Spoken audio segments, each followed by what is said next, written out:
Welcome friends. Today we are here for a course pedagogy workshop on how to teach programming basics in Python for loops. I will discuss about in this chapter for loops, the iteration variable used inside the loops and the largest or smallest functions or programs based on the loops. As you are familiar with the infinite loops, that is also known as while loops. They are called indefinite loops because their logical conditions keeps them running until or unless they becomes false. They are pretty easy to examine, but it is difficult to understand whether the loop is terminate or not. To overcome this problem, we have another solution, that is the for loop. The syntax of the for loop is for variable in sequence, the body of the loop, and then after the loop, the next level statement is to be executed. Let's have an example of the for loop.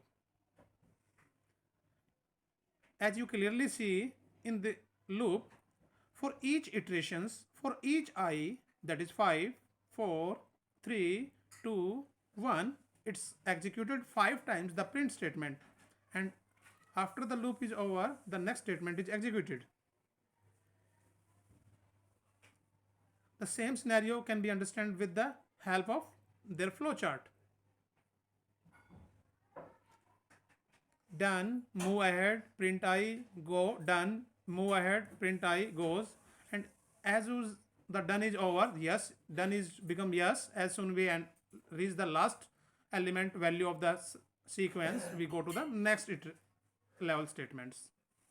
So definite loops have explicit iteration variable that change each time through a loop. These iteration variables move through the sequence or set. Let us understand about this. What happens inside this? For each value in the set or sequence, that is 5, 4, 3, 2, 1, we get each time 5i. Here I is written only once, but for with the help of iteration variables, this statement executed 5 times. Now understand the anatomy of the for loop.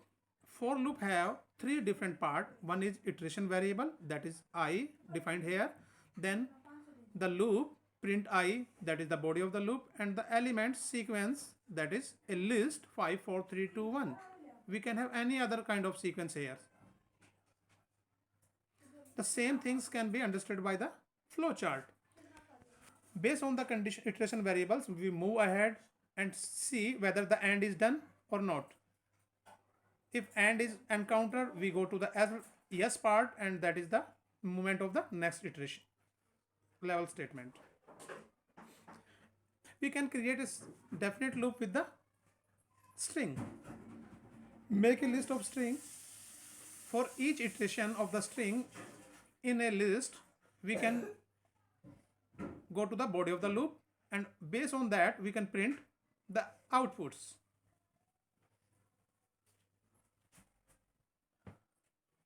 See what happens here. For each iterations, 3 output is there, and as soon as that we comes out the loop, we have another statement done. So we can say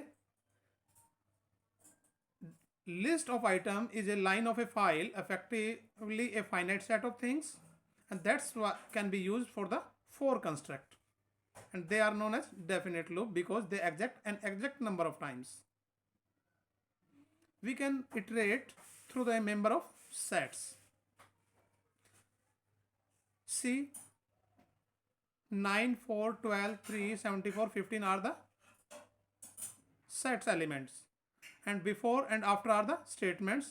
If we execute this program, we get this kind of output.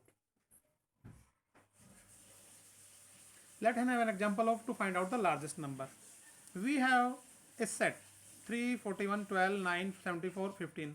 We will iterate through this set and compare with the numbers, previous whole number, and if we encounter a largest number, we replace the whole number. Let's see what happens in this case. 3, We assume that 3 is the largest number. Then we encounter the next element through the iteration 41. We replace the value 3 with 41. Then we encounter the next element 12. There is no change as largest so far. Then we encounter 9. No change is required. Then we encounter the next iteration 74, and we have to replace the value. So we replace the 41 with the 74 and so on. As the loop is over, we get the largest value in our hand. We can use the loops in different conditions, like counting in a loop. Here we want to count the elements of the element set. We can easily count. For each iterations, we increase the counter, and at last we get the number of iterations. So that is counting of the loop. We can similarly use the summing up of a loop, means count sum of the elements of the set or sequence. We make a same program, but in this side, instead of increasing by 1, we add the element value to the variable. Similarly, we can find out the average of loop. As you have seen, we have two variables, one for counting and other for the sum. And using this count and sum, we can find out the average. We can filter also from a loop some elements based on a conditions. For that, we required a if statement inside the for loop.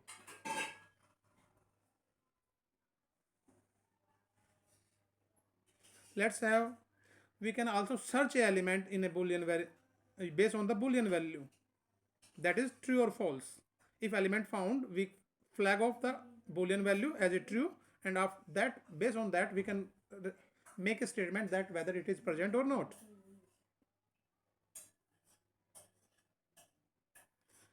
At last, we will also discuss about a membership operator, that is or is not, that is equivalent to the equality operator. Let us see what happens. First, we assume smallest as none, and based on that, we find out the smallest value.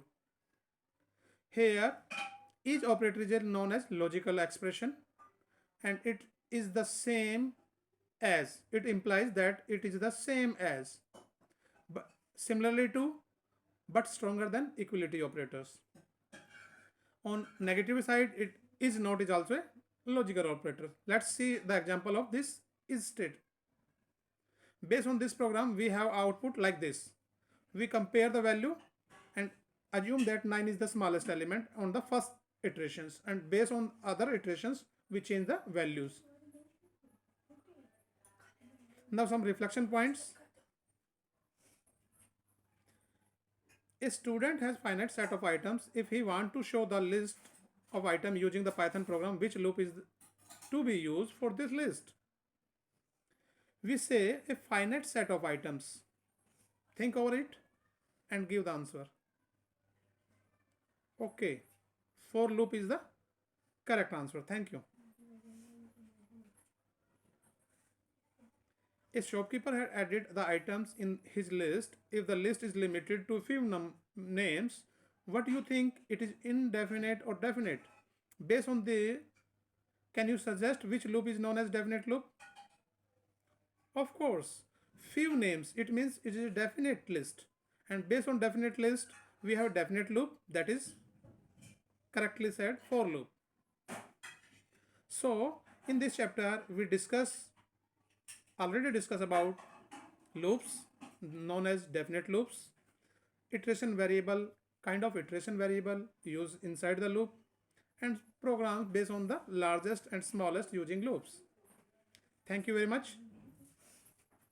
Keep watching.